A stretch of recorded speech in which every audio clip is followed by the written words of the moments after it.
Hey everyone, it's Wisp, and I just wanted to talk a little bit about Monster Rancher 1 and 2 DX.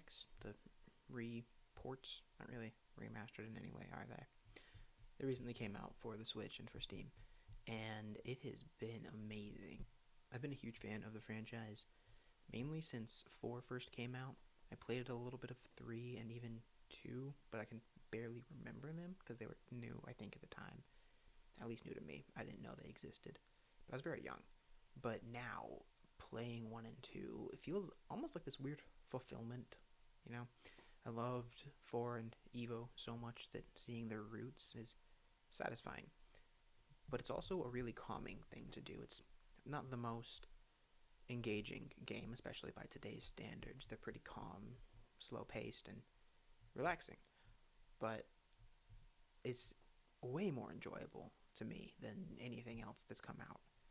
And, part of that is this sort of mixture of nostalgia and, again, fulfillment. Like, it's just nice to experience these games like they're brand new. But, I've been going through. I made some work monsters to build up some funds, some battle monsters to fight a lot. I've had some with behavioral issues that broke my house and cost me $8,000. But I think in all of it, I was rolling with the punches. I was more than happy to keep working with these monsters.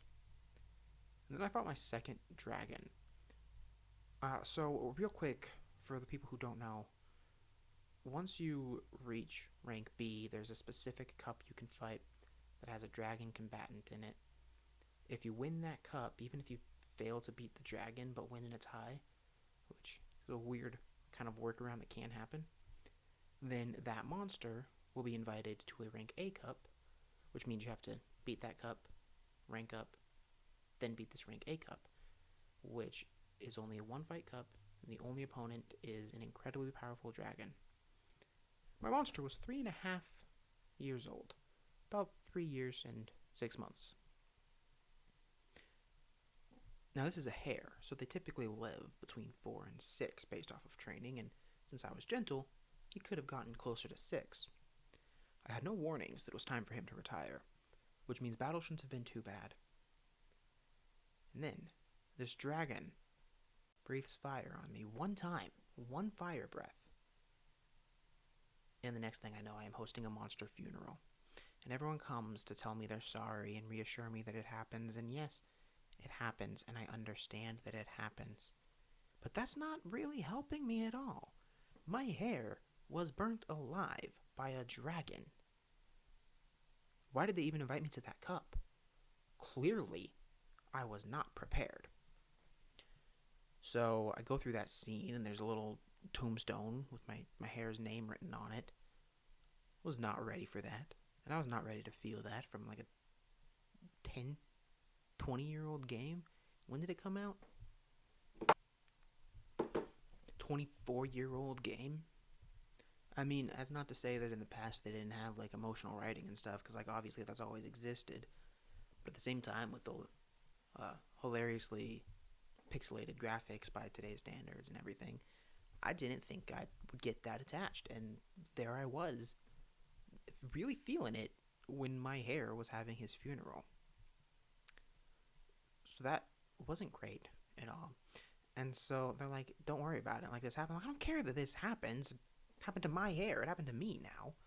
Uh, you're not helping.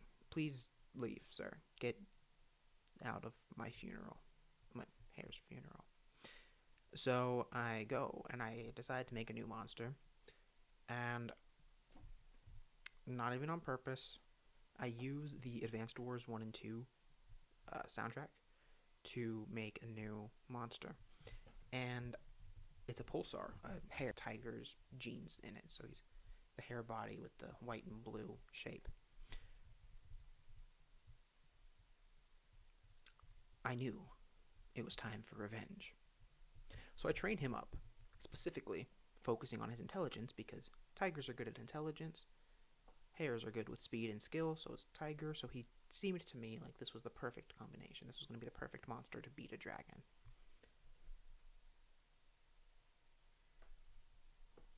3.5 years later, I am at another funeral for my pulsar.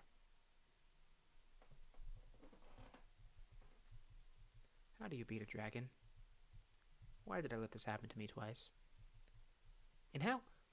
I'm not undersleeping these monsters. They're getting sleep. I'm not even using the whole like mint leaf thing to keep them awake so that you can train them more. I'm not significantly training them to the point where they're under stress. How am I dying in like single hits to a dragon? So I put in a new album, a new song, and it doesn't actually let me summon from it because the monster on that CD is too powerful or too rare or whatever. They won't let me take it home. They don't let me see what's in the disc. So, did fate just make a dragon kill two of my monsters and then make me almost summon a dragon? I actually really wanted a dragon. I really don't now. I am in awe that this game has done this to me twice, and that I let myself fall into it twice. When you set out on a quest for revenge, dig 2 graves, and they are both for your hairs. Really quickly, let me explain what Monster Rancher is to those of you who don't know and had no idea what I was talking about. Monster Rancher is a relatively old game from a franchise that did not take off nearly as much as it should have, and is finally getting its original games relaunched. Crossing my fingers for 3, 4, and Evo. In this game, you are the trainer of a monster, and you own a ranch, so that's kind of where that comes from. You set the monster up to train, you get it like punching bags, depending on the game. So for Monster Rancher 1 and 2, more specifically, you send them out on quests to train. And the monster builds its stats. It's got like strength, intelligence, speed, your typical RPG stats. And those stats will help it perform in battle. But you are also raising these monsters from birth to retirement, which is hopefully not death, but sometimes it is. And throughout it, you're going through these training courses, building your stats. Your monster can get tired and you need to let them sleep. They can get stressed and you need to let them relax. But they can also get spoiled if you're giving it sleep every time it's a little bit exhausted. Every time it's a little bit, breathing a little bit heavy, doesn't mean it actually needs sleep. It just sometimes means it can work. But if you go too far in that direction, you'll stress them out. You don't want a spoiled monster or a stressed monster, because a spoiled monster will refuse work and not get stat gains as well. But a stressed monster will have good stat gains, but a reduced lifespan. So you're sort of balancing how you're raising these monsters while you're working on your ranch. Eventually, when you're raising your monsters, they'll grow old. When a monster grows old, you can continue to raise it, but if you get that prompt saying, hey, it's time to think about retirement, and you continue raising your monster, he may die. Or, if you go into battle with an old monster, and he gets KO'd and you don't give up when you have low HP, he may die. Sometimes, he will get killed, not KO'd, but actually murdered in one attack. That has happened to me recently. I did not know that was a thing. Maybe 4 and Evo were more forgiving, and that's my fault. But here we are. Be careful of that.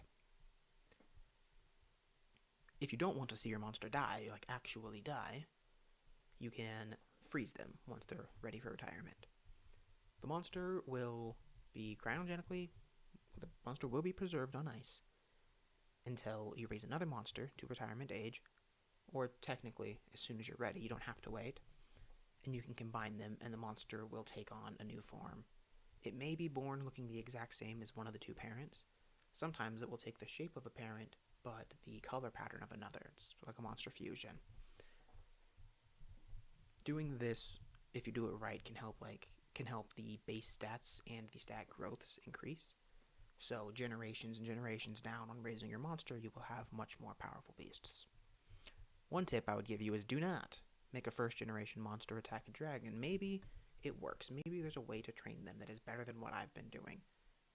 But unless you know that way, it is not worth the risk. It's exciting, right? To hurry up through the game and fight your dragon, but it's not worth it. Now, absolutely wonderful games. They were known for their mechanic of changing CDs. You open the disk drive, put in a new CD, and based off of what CD you put in, a different monster was summoned. For the Switch and Steam versions, you don't need to worry about that. You just put in a library. It's like you type up the name of an album, and a monster is summoned from that album. It doesn't even have to have existed before the first two games released. You can actually use modern albums and put them in. So it's wonderful. Well, put their names in and summon your monster. It's great. It's a lot of fun. But definitely be on the lookout. If you play the games and you happen to know, tell me what I have done wrong. If you play the games and you don't know what's going on, I am glad that I warned you appropriately. If you don't play the games, please play the games. Partially because I think that you might like them, but also partially because the sales aren't great and I want them to sell really well so we get more ports, and I do not care. I feel no shame in asking you to do that. So,